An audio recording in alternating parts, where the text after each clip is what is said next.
আসসালামু আলাইকুম ওয়া রাহমাতুল্লাহি ওয়া বারাকাতুহু। প্রিয় দর্শক, আর টিভি রমজানের আমল অনুষ্ঠানে আপনাদেরকে স্বাগত। চলছে মাহে রমাদান। এই মাসে রাত্রের শেষাংশে আমাদের একটি আমল রয়েছে, যেটি হলো তাহাজ্জুদের সালাত। এই তাহাজ্জুদের সালাত অত্যন্ত গুরুত্বপূর্ণ একটি আমল, যা রাসূল আকরাম সাল্লাল্লাহু আলাইহি ওয়াসাল্লামের ওপর নির্ধারিত ছিল, আর আমাদের ওপর এটি সুন্নাহ বা নফল বা অতিরিক্ত।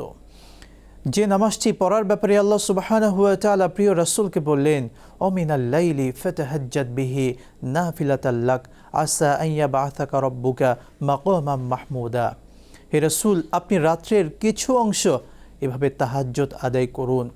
আশা করা যায় এই তাহাজ্জুদের সালাত আদায় করার কারণে আল্লাহ সুবহানাহু ওয়া তাআলা আপনাকে প্রশংসিত স্থানে প্রতিষ্ঠিত করবেন। প্রিয় দর্শক, রাসূল আকরাম সাল্লাল্লাহু আলাইহি ওয়াসাল্লাম গভীর রাত্রে যখন সকল মানুষ ঘুমিয়ে থাকতেন, সেই সময় তিনি দাঁড়িয়ে যেতেন রবের সামনে দাঁড়িয়ে গিয়ে নামাজ আদায় করতেন, দীর্ঘ নামাজ আদায় করতেন।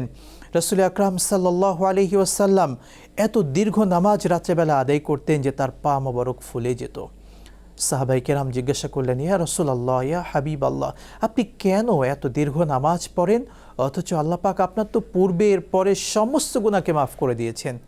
রাসূল জবাব দিয়েছিলেন, আফালা আকুনু আবদান শাকুরা, আমি কি আল্লাহ পাকের কৃতজ্ঞতা প্রকাশকারী বান্দা হব না?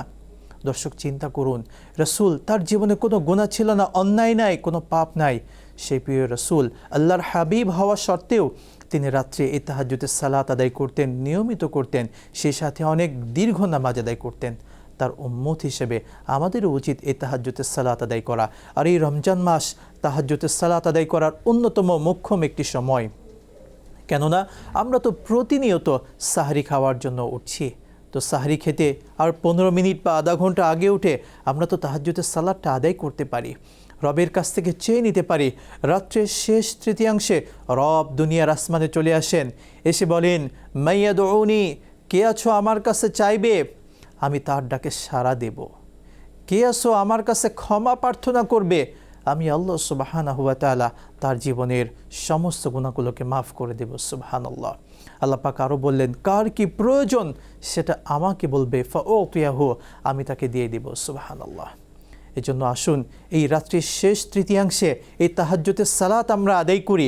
এটি 2 রাকাত, 4 রাকাত, 6 রাকাত, 8 রাকাত, এভাবে আমরা যতটুকু পড়তে পারি আদায় করব ইনশাআল্লাহ তাআলা।